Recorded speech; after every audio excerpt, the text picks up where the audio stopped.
G'day viewers, it's Lazy Australian here. It's just part 2 of the Raptor review, going for a quick road test. Just going to be leaving the compound now. Just look out, there's a little Kia here we have to roll over. There we go.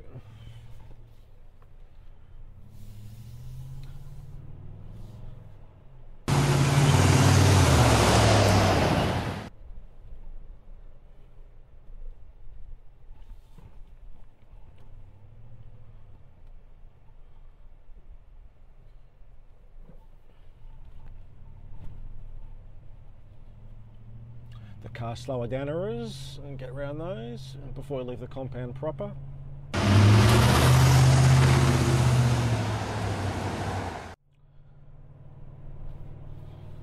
Just driving this car puts a smile on your face, folks. It's an experience like nothing else.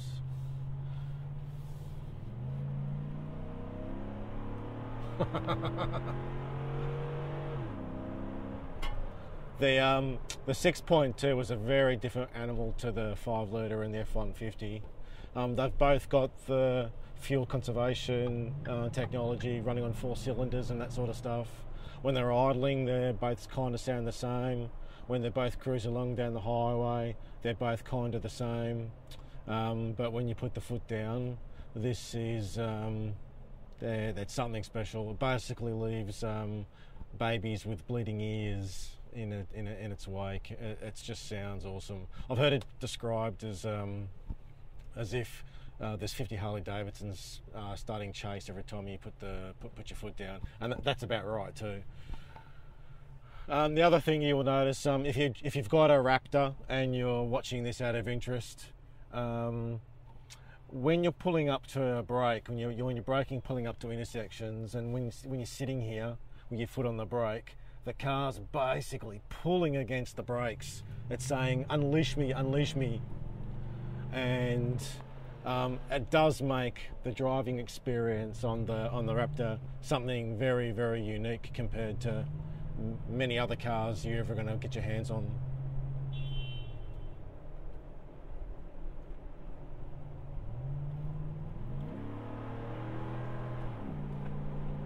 The other thing that I'll mention quickly is I fully expected the Raptor to be a much softer ride than the F150 even is. And that's basically because it's designed to go really, really fast across really harsh terrain. But it's actually the opposite. Compared to this, the F150 is like driving along in a fluffy white cloud, basically insulating you from the majority of the bumps and bad road surfaces and etc. Whereas this will communicate every little bump and judder and deviation of the road directly through the wheel and directly into your bum, even through the fantastic seats. And the reason for that is quite simple, because it's designed to go so fast over rough terrain. What they've done is they have basically engineered into the car the ability for it to communicate to the driver about the terrain that it's driving over, and doing that, it means you can make judgment decisions about how fast you should be going or shouldn't be going and adjust yourself accordingly. The other thing it does do, of course, is when you're on harder stuff or hard packed surfaces, you get less body roll, and that basically could be the death of you if you need to turn and you're travelling at speed and then you hit a bump that you weren't expecting. Oh, what's this here? Someone's lost a wheel. I really should pull over and see if he's okay. Oh, someone else has behind me. That's all right. One of the things you'll notice here in Doha, it's a little bit like how things used to be in Australia and probably the States, where you're breaking down, or you could even be just on the side of the road sending out a text message or something, and you'll have 2 or 3 cars pull over and check if you're okay, see if you need assistance. Even the police will pull over and help you change your tyre if that's the problem that you find yourself in.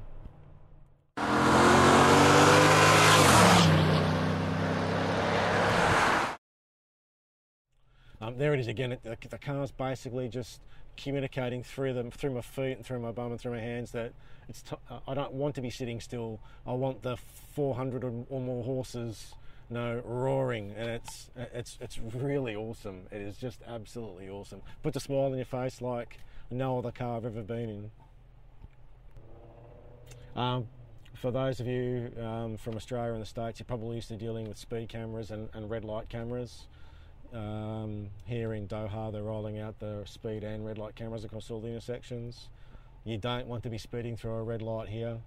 While the police are very fair, while the insurance works fantastic for the most part, go through one of these babies at speed and you could be looking at anything up to like a $10,000 fine. Depending on how fast you're going and the delay of when you're into the intersection, etc. So they're not mucking around. They're not mucking around at all. I just spoke about insurance. The way the insurance works here is it's usually a fixed percentage of whatever your car's worth, that is the market value of the car.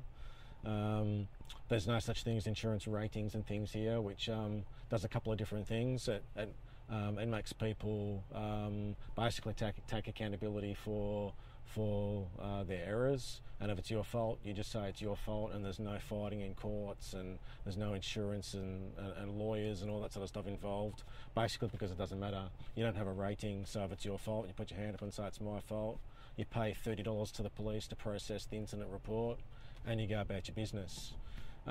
Which is it really is a nice system. And the example of where it's a nice system is when we first came here. We were here for 6 months, and my wife, who was pregnant at the time, was driving around, and she had an accident. And technically, it was maybe her fault, maybe the other guy's fault. But as soon as she hopped out of the car and the bloke saw that she was pregnant, the guy ended up being in the army. And he basically just said, call your husband, tell him to come here, and you get in your car, go home. It's my fault, no worries. When the police come, I'll tell them what happened. Your husband can come here and meet me, and if I'm not here, you can just go to the police station, all the paperwork will be done. And that's very different to the way that scenario would have worked out back home in Australia or in most other places in the world. So it just goes to show, when you take out lawyers and money and the personal interest, people become more like people, and it's one of the aspects of living here that we really, really like.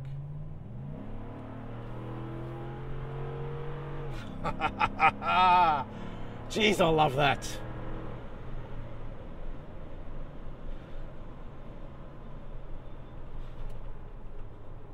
So it's a big, heavy truck. It's doing everything through blunt force trauma, but that makes it more fun. I can zip from 0 to 120, 140, 150 along here in the Porsche, or I can do it in this, and the experience of doing it in this plays to all the sensations, and it just makes it so much more enjoyable. I love the Porsche, and what the Porsche does is awesome. In Australia or Germany or big wide open roads, if you don't need to move anything big and you don't need to move a family, it's a great car, well engineered, perfection. But this thing is just absolute fun from start to finish.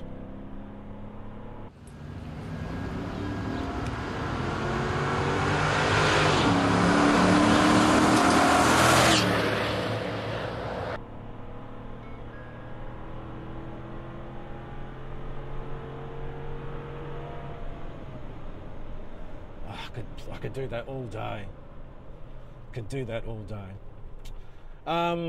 The gearbox, as you noticed then, wasn't sort of switching backwards and forwards through the gears trying to find the optimum like the Porsche would.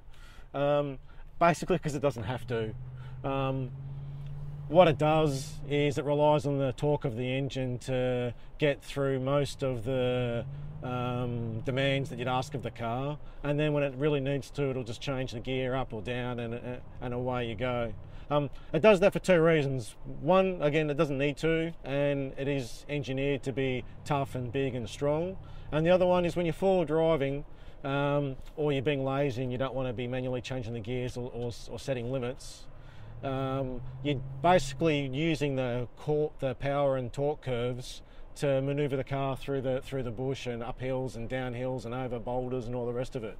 And the last thing you want is for you to be right at that pivotal point and then the computer decide, oh, you know what, I'm in the wrong gear, I'll change. And you get a break of traction, which could lead to situations that aren't going to end without a repair bill, if you get my drift, and maybe even a trip to the hospital. The one thing that the car does really, really well is insulate you from all the noise that's going on outside the car, because it is doing everything through brute force. Look at this idiot! Come on. Because it's doing everything through brute force, you know it's not aerodynamic. You know it's not slicing through the air like a jet plane. It's like basically a great big cardboard box on wheels with a great big motor in it. And if you wind down the windows or open the sunroof completely while you're driving along above 100, there's basically a tornado travelling behind you. And what it's doing, it's just trying to make the driving environment comfortable for everybody inside, and it does a really good job of that. Now, what I can do is I can open the sunroof just into the vent mode, just tilting the roof open, and all the wind noise still goes over the top and you're just letting the hot air out, and that tends to work quite well. I'll just wind in the windows to give you a feel for what I mean. This is only, this is under 100.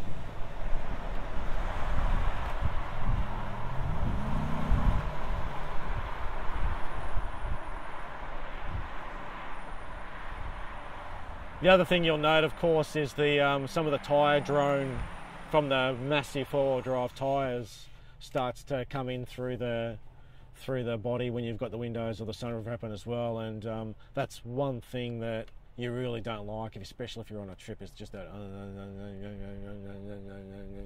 from the tyres, and the cabin does a great job of keeping all that noise out.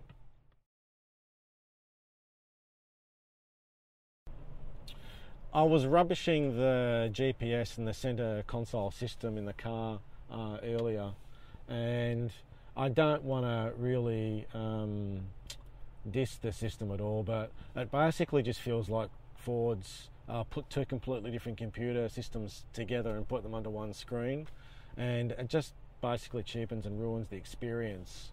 I'll give an example. So you set the clock in the map system, tell it to use the satellite system to tell the car what the time is, but then in the normal menu, when you control all the Bluetooth and the rest of it, it's actually a separate clock. And the very least they could do is try to bring a more harmonious interface together for the driver. So again, it's like this traction control button. It's exactly the same sort of issue that you get with all the menus. You can set the background wallpaper for one system, but then when you're on another screen, it doesn't sort of copy across. And this is not a new car. This car's been around for a little while now, or the series anyway, and you really would have thought they would have ironed out all those issues by now. But I don't work for Ford. I don't know what goes on through their minds and when they're doing all the product planning, but it's something that I certainly would have looked at if I was in their shoes. If you're watching from the camera that's here, you'll see the economy meter, or the fun meter as we call it. More fun, bar goes up, less fun, bar goes down. And it gives you an idea about how the car's managing the fuel consumption. I'm driving it pretty heavy-footed now, so it's probably not going back into the 4-cylinder mode at any point in time or anything, but you will see the fuel economy sort of shut right down as soon as I take my foot off, and then it starts using the speed and the throttle position to work out what the economy is.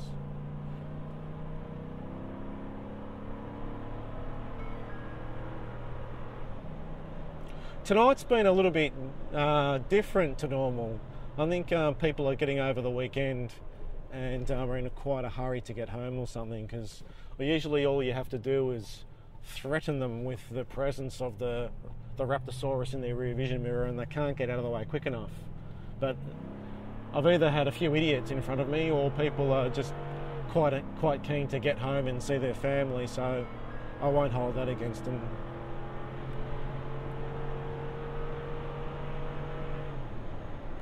So again, this side of the road here is very, very rough. and the car is bouncing a little bit. I am going 150, by the way, but the car is also pressing down against the road surface to really give me a good feel of what I'm going over and whether or not I'm pushing the car just a little bit too far for what I'm going, which I'm not. It's handling it quite easily. It's not getting away from me, but each of those little bumps, it's sort of communicating those through the wheel, and it's doing a really good job of that. I'm really impressed. One of the things you get used to very quickly is the realization that you're driving a big car. The car feels a lot bigger than what it is, and it is big. And one of the things that means is you're always constantly thinking about, if something happens, where am I going to run off onto? What am I going to hit? What am I going to not hit? And things like that. And what makes it really, really difficult actually is you can't rely on a gutter or a crash barrier or anything to keep you out of trouble, just because the Raptor with the suspension, it'll jump over one of these gutters. It'll just use this as a ramp, and you'll be doing a night rider with turbo boost, and you might land 30 or 40 yards in the distance. So just one of those things that you're always on top of your mind.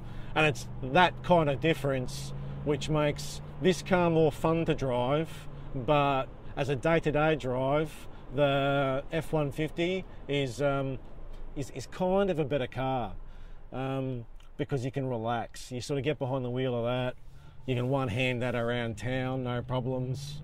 It's just silky smooth. The power there is there when you need it. This car is more animal. It's more fun when you want to be fun, but when you sort of just want to sit back and relax, there's there's the temptation that don't worry, I'll just accelerate and push through, and which means you have to concentrate again, and B, there's that sort of rough edge to it where when you're after that type of rough edge, it's fantastic, but when you just want to relax on the way home from work, do you want to have the 50 Harley Davidsons chasing you the whole way, and every bump coming through the surface through the steering wheel?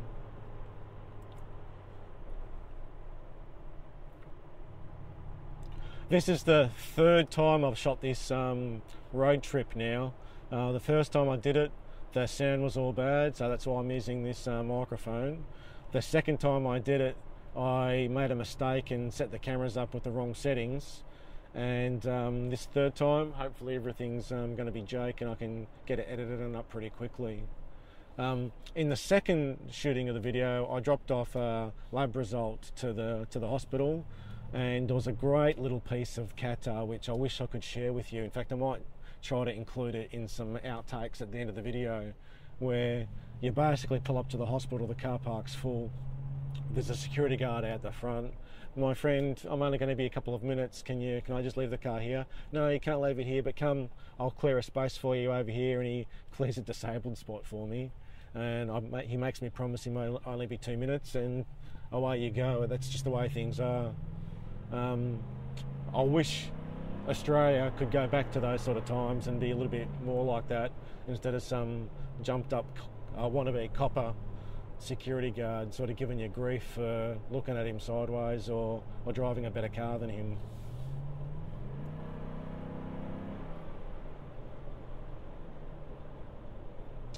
All these green lawns here, there's a move from the government or the municipalities to green up the country.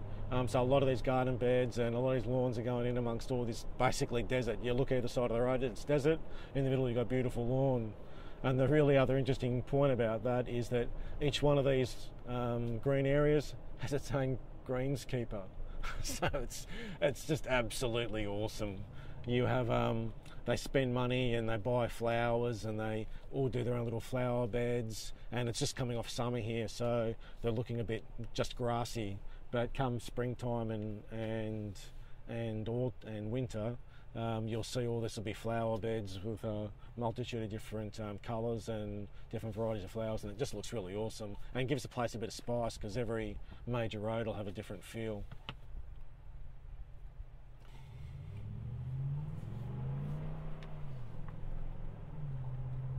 So again, driving the car, It's got a great feel when you want to go around corners and use either power or the manoeuvrability to get what you need done.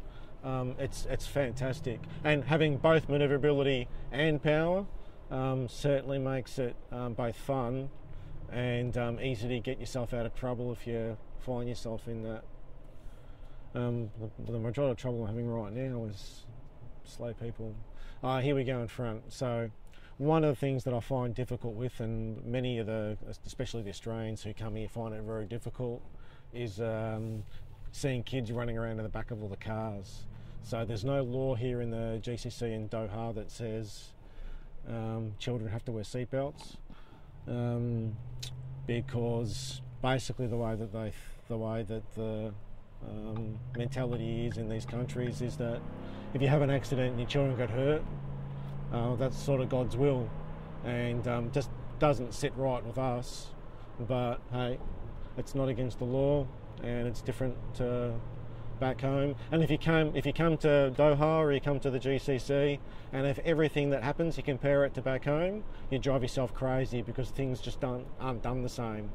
And one of the things that we've had to reprogram is you come here to experience new things and different ways of doing things, and it's you're here because you want to be here, not because you have to be here. So just one of the things that you get on with, and you make the best use of what you can. American indicators, just awesome, guys. Full up, full down gives you the indicators just like you used to, but if you just give it a touch with your finger, it'll give you 5 light flashes, and then it turns itself off. It's just it's really clever, really neat.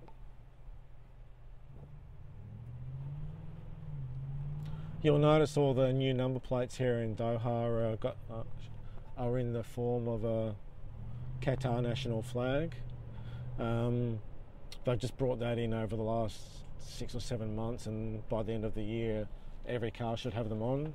The Raptor and the F150, because of their size, are registered as commercial vehicles or trucks, so they just feature the new number plate for the trucks are white letters on a black plate. What was really interesting was the guy in the showroom was sort of telling me that you do realise that no, it's going to be a black plate, not a Qatar flag plate. And I said, oh really, why is that? And he's gone, oh, because of the size, they're registered as trucks. And then my stupid question, of course, was, oh no, do I need a special driver's licence because it's a truck? And he's just gone, does it look like a truck? Why would you need a truck licence? It doesn't look like a truck. I'm sorry, man. Stupid me. But again, just one of those sort of common sense, reality-based questions and answers that you never know until you ask. And now I know. Most of the towns in the GCC, the capital cities, are port towns or old port towns, and the Corniche is the jewel in the crown, if you like. It's the road that runs parallel to the seaside, and it always looks the best, and it's where most people congregate for national events and for all that sort of stuff. So the place is full of parks, walkways, bike paths, open air gyms as part of the walkways, restaurants and boat rides. Government buildings are all along the Corniche. On towards the new area of Doha, if you're anybody, then your office building is on the Corniche or very close to the Corniche, and of course as you follow that around, all the embassies are also on the Corniche. It's basically the place to be. What happens is the rest of Doha is moving away from roundabouts and towards intersections with traffic lights, just to manage the growing traffic. But the Corniche will probably always keep the roundabouts because they look nicer, and they'll just use police to manage the traffic, stop people entering the intersection, let it clear and let it run that way. Cruise control back on. Don't want to get one of those nasty speed fines from the speed cameras, which I believe are put in by Australians, so go Aussies.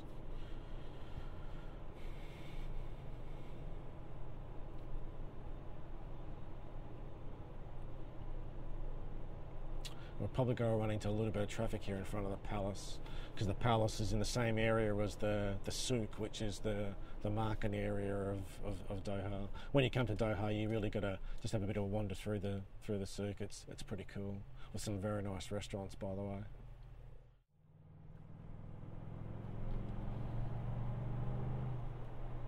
Now, remember, Damien, speed cameras are here. Can't be making YouTube videos that cost me $500 every time.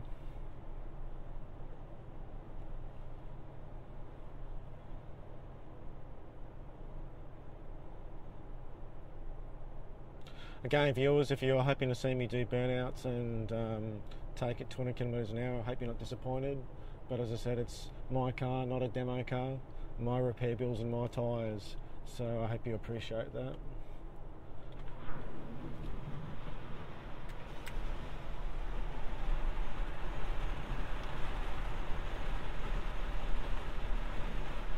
So what I've just done there, viewers, is open the window, open the sunroof, thrown it into manual mode. You can do that all while it's running, no need to gear down. Now I'll set ourselves up for a musical ensemble.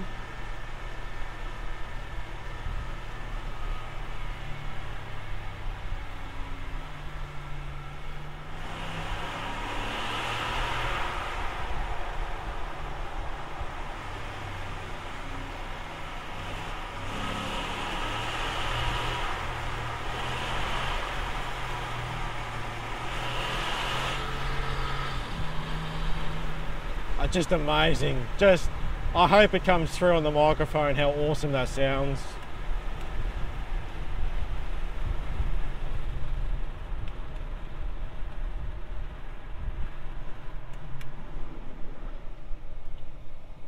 Of course, all the windows and the sunroof is all one touch open here in the F150s, no problems with that.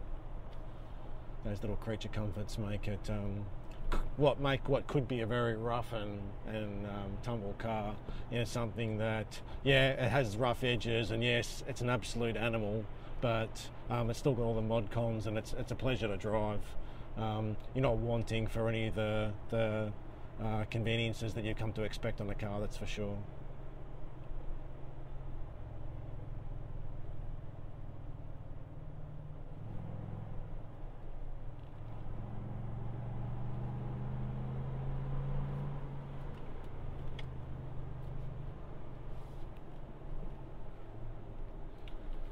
Take this roundabout with a little bit of speed, show you how there's a little bit of roll, but it's not uncomfortable, it's just leaning over a little bit, just to let you know that you are going around a roundabout at 70 kilometres an hour.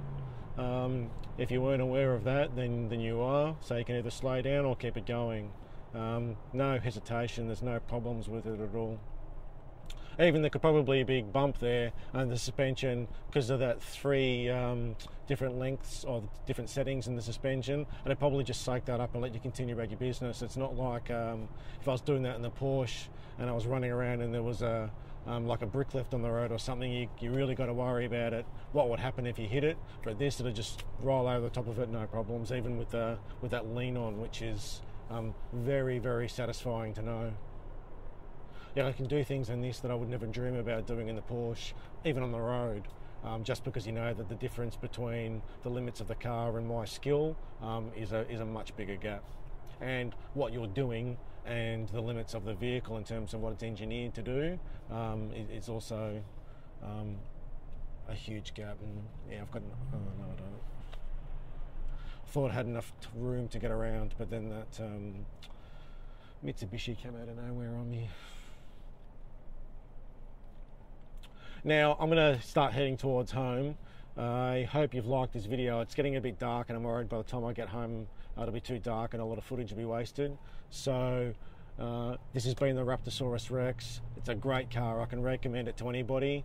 Compared to the F150, it's a lot meaner to drive. It's much more fun to drive, but it's nowhere near as relaxing and smooth.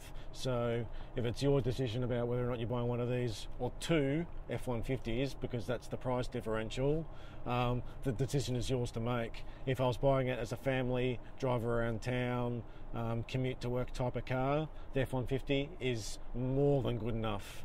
To take out to the desert or the bush occasionally, the F150 is more than good enough. But if you have to have the best, you want something that's a bit mean, you want something that gets attention on the road, and you want something that you can grow into. If that's something that you want to be doing, like lots of off-roading or forward driving, then the Raptor is certainly for you.